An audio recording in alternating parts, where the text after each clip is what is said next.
ഇതിനകത്ത് ഈ അവസരത്തിൽ ഒരാളെ കൂടെ ഇങ്ങോട്ട് ക്ഷണിക്കുകയാണ്. നർത്തകിയാണ്. ചലച്ചിത്ര നിർമ്മാണ മേഖലകളിൽ ഇപ്പോൾ സജീവമായിക്കൊണ്ടിരിക്കുന്നു. പക്ഷേ ഈ രണ്ട് വിശേഷണങ്ങൾക്കുമൊക്കെ അപ്പുറം ഇന്ന് MT വാസുദേവൻ നായർ എന്ന ആ അതുല്യനായ എഴുത്തുകാരൻ ഇവിടെ സ്മരിക്കപ്പെടുമ്പോൾ എത്തേണ്ട ഒരാൾ തന്നെയാണ്. വളരെ സ്നേഹത്തോടെ ബഹുമാനത്തോടെ പ്രിയപ്പെട്ട MT സാറിന്റെ മകൾ അശ്വതിയെ സ്വാഗതം ചെയ്യുന്നു. അശ്വതി.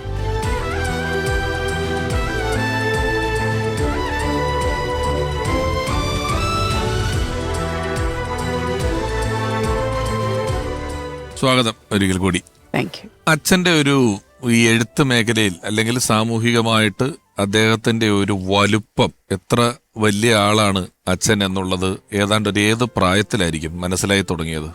കൃത്യമായി പറയുകയാണെങ്കിൽ ഒരു ഹൈസ്കൂളൊക്കെ എത്തുമ്പോഴാണ്.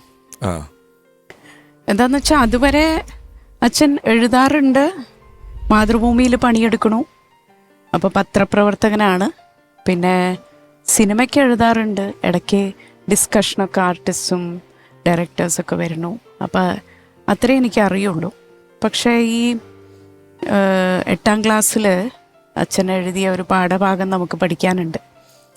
അത് പഠിക്കുമ്പോഴാണ് ശരിക്ക് ക്ലാസ്സിൽ ടീച്ചർമാർ നമ്മളെ നോക്കും, കൂടെ പഠിക്കുന്ന കുട്ടികൾ നമ്മളെ നോക്കും. അപ്പോൾ ആദ്യം ഇതൊരു വല്ലായ്മയായിരുന്നു. പിന്നെ മനസ്സിലായി ഈ പുസ്തകത്തിലുള്ള മറ്റുള്ള എഴുത്തുകാരുടെ ഒപ്പം ഇപ്പോൾ ജീവിച്ചിരിക്കുന്ന എൻ്റെ അച്ഛൻ്റെ ഒരു പാഠഭാഗം കൂടി ഞാൻ പഠിക്കുന്നു. അപ്പോഴാണ് ശരിക്കും പറഞ്ഞ ആദ്യത്തെ ഒരു realisation, the first point of realisation അപ്പോഴാണ്. പിന്നെ കുറേ കൂടി കഴിഞ്ഞ് ഞാൻ പ്രീ ഡിഗ്രി പഠിക്കുമ്പോഴാണ് അച്ഛന് ജ്ഞാനപീഠം കിട്ടുന്നത്. അപ്പോൾ കേരളത്തിൻ്റെ അങ്ങോളം ഇങ്ങോളം സ്വീകരണങ്ങളായിരുന്നു. പലതിനും ഞങ്ങളും കൂടെ പോയിട്ടുണ്ട്. അപ്പം ആ ഒരു സമയത്തും ആണ് ശരിക്കും പറഞ്ഞാൽ ഈ സാഹിത്യകാരൻ്റെ വലുപ്പം എന്താണെന്നുള്ളത് ശരിക്കും എനിക്ക് ഒരു ധാരണയാവുന്നത്. ലളിത ജീവിതം നയിക്കുന്നതിൽ അതിനെക്കുറിച്ച് ശ്രദ്ധിച്ചിട്ടുണ്ട് എപ്പോഴെങ്കിലും? ഈ വലുപ്പത്തിന്റെ ഒരു ആഘോഷം അദ്ദേഹം നടത്തുന്നതായിട്ട് തോന്നിയിട്ടുണ്ടോ? ഒരിക്കലുമില്ല. ജീവിതശൈലി തന്നെ വളരെ ലളിതമാണ്. നമ്മളുടെ നിത്യ ജീവിതം ഒരിക്കലും ആർഭാടങ്ങളോട് താല്പര്യമുള്ള ആളായിരുന്നില്ല. എനിക്ക് തോന്നുന്നു അവരൊക്കെ വന്ന വഴി അതായത് കൊണ്ടാവാം. ആർഭാടം ഒട്ടും ഇഷ്ടമല്ല. എന്നോട് ഒരിക്കൽ പറഞ്ഞത്, we are not rich, we are only managing. ഈ ഒരു വാക്ക് എന്നോട് പറഞ്ഞത് എൻ്റെ ജീവിതകാലം മുഴുവൻ എൻ്റെ തലയിലുണ്ടാവും. എന്നുവെച്ചാൽ അത് ആണി അടിക്കണ പോലെയായിരുന്നു. അതൊരു നമുക്കുള്ളൊരു പാഠമാണത്. ഒരിക്കലും നമുക്കുള്ളതിനെ വെച്ച് നമ്മൾ ആലോചിച്ച് നമ്മൾ ഭ്രമിക്കരുത് എന്നുള്ളത്. അപ്പം ആ ഒരു മൈൻഡ് സെറ്റോടെയാണ് നമ്മളൊക്കെ വളർന്നതും. ഒന്നിനോടും അങ്ങനെ ഒരു ആകെ ഒരു എന്താ പറയുക, ഭ്രമം എന്നുള്ളത് പുസ്തകങ്ങളോടാണ്. അതെത്ര കിട്ടിയാലും എത്ര വായിച്ചാലും മതിയാവില്ല. അതല്ലാതെ ഒരു കാര്യത്തിനോടും അങ്ങനെ ഒരു ഭ്രമം അല്ലെങ്കിൽ ഒരു ആർഭാടം കാണിക്കുക ഒന്നും ഉണ്ടായിട്ടില്ല ഒരു കാലത്തും. നമുക്കിപ്പോൾ നമുക്ക് മലയാളികളുടെ വളരെ പ്രിയപ്പെട്ട നടി, നിരവധി ഹിറ്റ് ചിത്രങ്ങൾ നമുക്ക് സമ്മാനിച്ചിട്ടുള്ള നടി, ബഹുമാനപ്പെട്ട സീമ ചേച്ചി, MT സാറിനെ ആലോചിക്കും. വാസുവേട്ടനെ കുറിച്ച് പറയുമ്പം എന്താ പറയാ, പുള്ളി മരിച്ചപ്പം ഞാൻ ഓസ്ട്രേലിയയിലായിരുന്നു. മുഴുവനും TV-യിലിരുന്ന് കണ്ടുകൊണ്ടിരുന്നു. ഒരുപാട് 9 പടം പുള്ളിക്കാരൻ്റെ പടം ഞാൻ അഭിനയിച്ചിട്ടുണ്ട്. അതെനിക്ക് ഭയങ്കര ഭാഗ്യമാണ്. പുള്ളീൻ്റെ പടം സ്ക്രിപ്റ്റ് അഭിനയിക്കാൻ പറ്റിയതിൽ നല്ലൊരു നഷ്ടമാണ് സിനിമ രംഗത്ത്.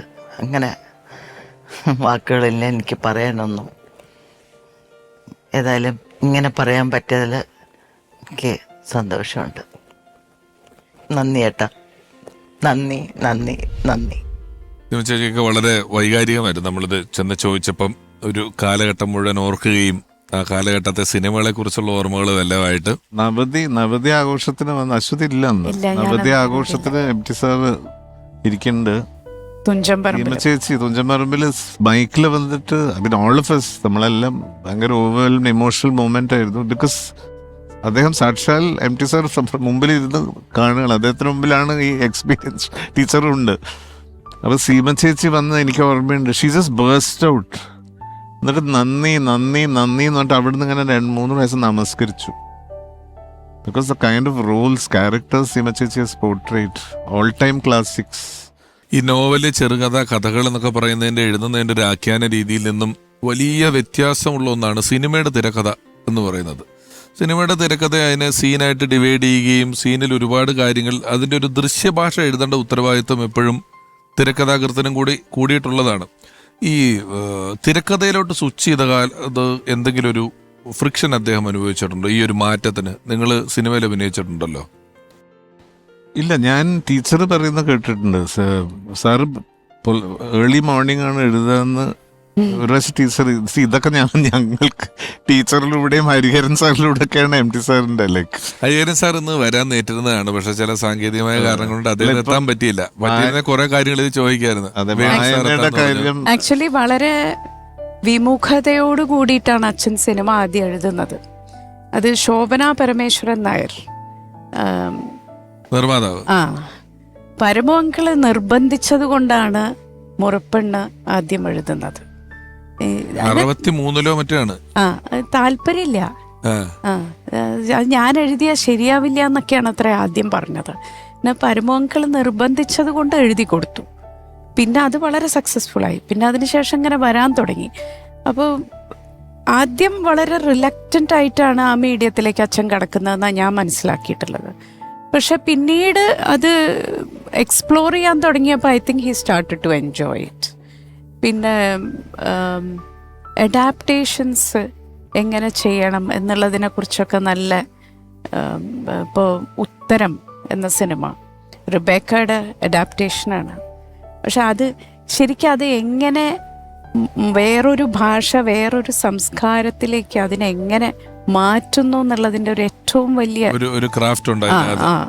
അതുമല്ല, അദ്ദേഹം ഈ ചെറുകഥകളായി അദ്ദേഹം തന്നെ എഴുതിയിട്ടുള്ള കഥകളെ പിന്നീട് സിനിമയാക്കുന്നുണ്ട്. ഇപ്പൊ ഈവൻ മുറപ്പെണ്ണ് പോലും സ്നേഹത്തിന്റെ മുഖങ്ങൾ എന്ന് പറയുന്ന ആണ്. പൊരുളില്ലാത്ത കിനാവ് എന്ന് പറയുന്നതായിരുന്നു പകൽ കിനാവ് എന്ന് പറയുന്നത്. പള്ളിവാളും കാൽച്ചിലമ്പം എന്ന് പറയുന്ന ഒരു കഥയാണ് നിർമ്മാല്യം സംവിധാനം ചെയ്തു. അപ്പൊ വളരെ കുറച്ച് സിനിമ എഴുതി കഴിഞ്ഞപ്പോൾ തന്നെ സംവിധാനത്തിലേക്ക് വരികയാണ്. അതൊരു ഭയങ്കര ധൈര്യമാണ്. ആ സമയത്ത് സിനിമയുടെ ടെക്നിക്കാലിറ്റീസ് മനസ്സിലാക്കണമെങ്കിൽ ഒരു 10 പടത്തിനെങ്കിലും അസിസ്റ്റന്റ് ആയിട്ട് നിന്നും ചീത്ത കേട്ടും വഴക്കേട്ടും ഒക്കെ ഒരാൾ വരേണ്ടടുത്താണ് അദ്ദേഹം നേരിട്ട് സംവിധാനത്തിലേക്ക് വരുന്നത്. അതാണെങ്കിൽ വലിയ വിപ്ലവമായേക്കാവുന്ന ഒരു വിഷയം എടുത്ത് സിനിമയാക്കിയിട്ടാണ് നിർമ്മാല്യം പോലൊരു സിനിമ എന്ന് സംവിധാനം ചെയ്യുന്നത് അല്ലേ? അതിന്റെ നിർമ്മാണവും കൂടി അച്ഛനായിരുന്നു. അപ്പോ നോവൽ ഫിലിംസ്. അതെ. അപ്പൊ അതിനെക്കുറിച്ച് പറഞ്ഞു കേട്ടിട്ടുള്ളത്, പണം ഇടയ്ക്കിടയ്ക്ക് ഇല്ലാതെയാവും. അപ്പം ആ സമയത്ത് അച്ഛന് വളരെ വേണ്ടപ്പെട്ട കോഴിക്കോട്ടെ സുഹൃത്തുക്കളെ വിളിക്കും. അപ്പം അവരാരെങ്കിലും ഇത്തിരി പണം കൊടുത്തയക്കും. അങ്ങനെയൊക്കെയാണ് അതിൻ്റെ ഷെഡ്യൂളൊക്കെ പൂർത്തിയാക്കിയത്. പിന്നെ കറണ്ട് കിട്ടാനില്ല. അന്ന് ജനറേറ്ററൊന്നും വാങ്ങാനുള്ള പണമില്ല. അപ്പോൾ അത് കൃഷിക്കാർ ഉപയോഗിച്ച് കഴിഞ്ഞിട്ട് സന്ധ്യയ്ക്ക് ശേഷം ആ ലൈനിൽ നിന്ന് കറണ്ട് വലിച്ചിട്ടാണ് പലതും ഷൂട്ട് ചെയ്യുക. അങ്ങനെയൊക്കെ ഒരുപാട് കഷ്ടപ്പെട്ടിട്ടുണ്ടെന്ന് അച്ഛൻ പറഞ്ഞു കേട്ടിട്ടുണ്ട്. നമുക്കിപ്പോൾ MT സാറിനെ കുറിച്ച് നമുക്ക് വളരെ പ്രിയപ്പെട്ട ഒരുപാട് ചിത്രങ്ങൾ, സൂപ്പർ ഹിറ്റുകൾ മലയാളിക്ക് സമ്മാനിച്ചിട്ടുള്ള സംവിധായകൻ CB മലയിൽ സാർ ഓർക്കുന്നു. എൻ്റെ തലമുറയിൽപ്പെട്ട മലയാളത്തിലെ സംവിധായകരുടെയൊക്കെ വലിയ ആഗ്രഹങ്ങളൊന്നായിരുന്നു MT സാറിൻ്റെ തിരക്കഥയിലൊരു സിനിമ ചെയ്യുക എന്നുള്ളത്.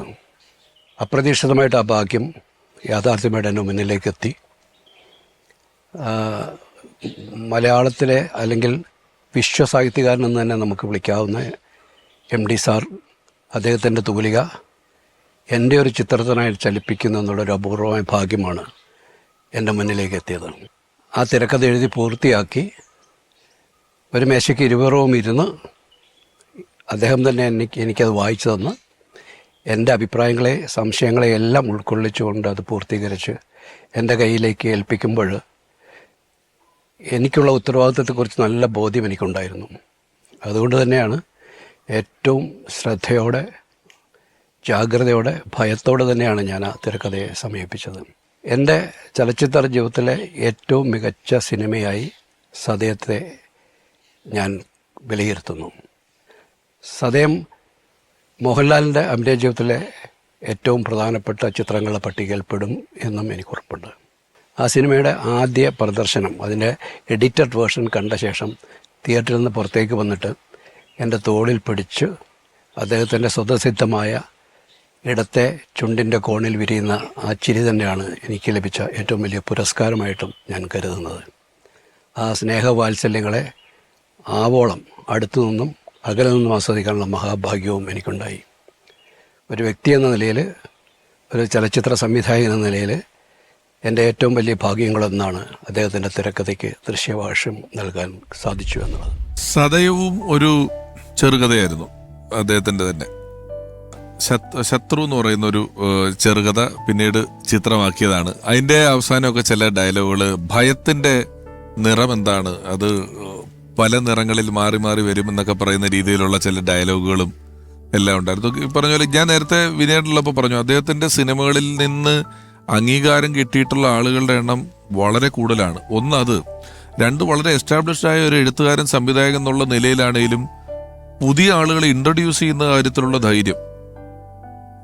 PJ Antony Nirmalyam national award, Monisha നഖശതങ്ങളെ നാഷണൽ അവാർഡ്, അതിൽ തന്നെ KS ചിത്രയ്ക്ക് അവാർഡ്, ONV കുറുപ്പിന് വൈശാലിക്ക് നാഷണൽ അവാർഡ്, ഓപ്പോൾ ബാലങ്കേ നായർക്ക് അവാർഡ്, എസ് ജാനകിക്ക് ഉണ്ട്.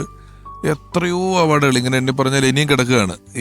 പിന്നെ ഞാൻ ആ തുടക്കകാലം പറഞ്ഞെന്നുള്ളൂ, പിന്നെ എണ്ണിയാലുണ്ട്. പിന്നെ ഇപ്പം ജാനകി കുട്ടി എടുത്താലും പുതിയ അഭിനേതാക്കൾ എത്രയോ സിനിമകളിൽ വരാൻ പറ്റിയിട്ടുണ്ട്. ഒടുവിൽ രണ്ടാമത് നീലത്താമര വന്നപ്പോൾ പോലും കൈലേഷ് വർച്ചനകവി ഉൾപ്പെടെ പുതിയ ആളുകൾക്ക് ആ കഥയിൽ വരാൻ പറ്റുന്ന ഒരു നോട്ട് ജസ്റ്റ് അവാർഡ്, ആ പഠനാനുഭവമാണ്. It's a learning experience. ഒരു ആക്ടറിന് ഫൗണ്ടേഷൻ എന്ന് പറയുന്നത് ഇറ്റ്സ് വെരി ഇമ്പോർട്ടൻറ്റ്. അത് മഹാരഥന്മാരുടെ കീഴിൽ അഭ്യസിച്ച് കിട്ടുക എന്നുള്ളത് വലിയൊരു ബ്ലെസ്സിങ് ആണ്. ഞാൻ ഇന്നിവിടെ ഒരു ആർട്ടിസ്റ്റായിട്ട് ഇരിക്കുന്നുണ്ടെങ്കിൽ it's because of Hariharan sir, MT സാറിൻ്റെ ക്യാരക്ടേഴ്സ് ചെയ്തതുകൊണ്ട് എനിക്ക് ഇന്നും ഒരു കഥാപാത്രം വന്നാൽ നമുക്ക് കോൺഫിഡൻസോടുകൂടി അതിനെ ധൈര്യത്തോടുകൂടി അപ്രോച്ച് ചെയ്യാനുള്ള ഒരു ആത്മവിശ്വാസം തരുന്നത് ഈ ഫൗണ്ടേഷൻ. ഒരു ഓതർ ബാക്കപ്പ് എന്ന് പറയുന്നത് വലിയ കാര്യമാണ്. ഒരു കളരിയാണത്. അഭിനേതാക്കൾക്ക് സംഭാഷണങ്ങളായാലും അഭിനയത്തിൻ്റെ മീറ്റേഴ്സ് എന്തൊക്കെയാണ്, അതിൻ്റെ ടൈമിങ്, ഈ പറഞ്ഞ പോലെ സൈലൻസ് പറഞ്ഞില്ലേ, അതെങ്ങനെ എക്സ്പ്ലോർ ചെയ്യണം, എങ്ങനെ കൊണ്ടുവരണം എന്നുള്ളതൊക്കെ ഇതിലൂടെ പഠിക്കും. സുകുമാരൻ, രവിമേനോൻ, സുബർണ, വൈശാലിയിലൊക്കെ ഉള്ള രണ്ടുപേരും പുതിയതാണ്. കൽപ്പന ചേച്ചി മഞ്ഞെന്ന് പറയുന്ന പടത്തിൽ വരുന്നത്, കടവ് എന്ന് പറയുന്ന പടത്തിൽ സന്തോഷ് ആന്റണി എന്ന് പറയുന്ന ഒരു ചെക്കൻ അന്ന് അഭിനയിച്ചിരുന്നത്. ഇവരെല്ലാം പുതിയ ആൾക്കാരെ വെച്ചിട്ട് എനിക്ക് തോന്നുന്നു ഒരു പക്ഷേ അദ്ദേഹം കഥാപാത്രത്തെ എഴുതി കഴിഞ്ഞ ശേഷം നിലവിലുള്ള അഭിനേതാക്കളുടെ ആരുടെ മുഖമായിട്ടും അത് സിങ്ക് ആകുന്നില്ലെങ്കിൽ നേരിട്ട് അതിനേറ്റവും ആപ്റ്റായിട്ടുള്ള ഒരാളെ പിടിച്ചെടുക്കുകയാണ്. നീലത്താമര എന്ന ചിത്രം രണ്ടാമത് വന്നപ്പോൾ പുതുതലമുറയിൽ ഒരാൾക്ക് ഭാഗ്യമുണ്ടായത് അതിലഭിനയിക്കാൻ കൈലാഷിനാണ്. കൈലാഷ് ഇപ്പോൾ MT സാറിന് ഓർക്കുന്നു. നീലത്താമര എന്ന് പറയുന്ന സിനിമയ്ക്ക് വേണ്ടിയിട്ടുള്ള ഓഡീഷന് വേണ്ടിയിട്ട് ആദ്യം അതിൻ്റെ സംവിധായകൻ ശ്രീ ലാൽ ജോസ് അദ്ദേഹത്തെ കാണുകയും അദ്ദേഹം ഷോർട്ട് ലിസ്റ്റ് ചെയ്ത കുറച്ച് ആൾക്കാരാണ് കോഴിക്കോട് പോയിട്ട് MT സാറിനെ കാണുന്നത്. അങ്ങനെ കോഴിക്കോട്ടേക്കുള്ള എൻ്റെ ഒരു യാത്ര, എൻ്റെ ജീവിതം മാറ്റിമറിച്ചൊരു യാത്രയിൽ ഞാൻ പല സ്ഥലത്തും പറഞ്ഞിട്ടുള്ളതാണ്.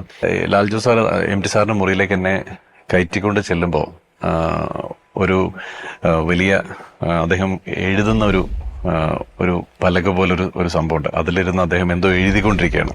അപ്പോൾ എൻ്റെ അടുത്ത് സൈഡിലുള്ള കട്ടിലേക്ക് ഇരിക്കാൻ പറഞ്ഞു. അതൊരു ഹോട്ടൽ മുറിയാണ്.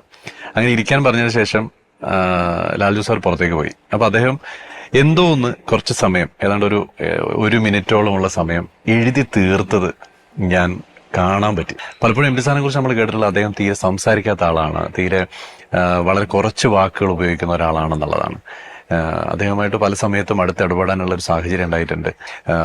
അദ്ദേഹത്തിൻ്റെ 2 കഥാപാത്രങ്ങൾ, നീലത്താമരയിലെ ഹരിദാസനും അദ്ദേഹം ഇപ്പോൾ അവസാനം ചെയ്ത മനോരഥങ്ങൾ എന്ന സീരീസിൽ ജയരാജ് സാറിൻ്റെ സംവിധാനം ചെയ്ത സ്വർഗം തുറക്കുന്ന സമയത്തിലെ അച്ചുവും 2 കഥാപാത്രങ്ങൾക്ക് പെർഫോം ചെയ്യാനുള്ള ഒരു വലിയ അവസരവും ദൈവാധീനവും എനിക്കുണ്ടായി എന്നുള്ളത് എന്നും എൻ്റെ ജീവിതത്തിലെ വളരെ അഭിമാനകരമായ നിമിഷമാണ്.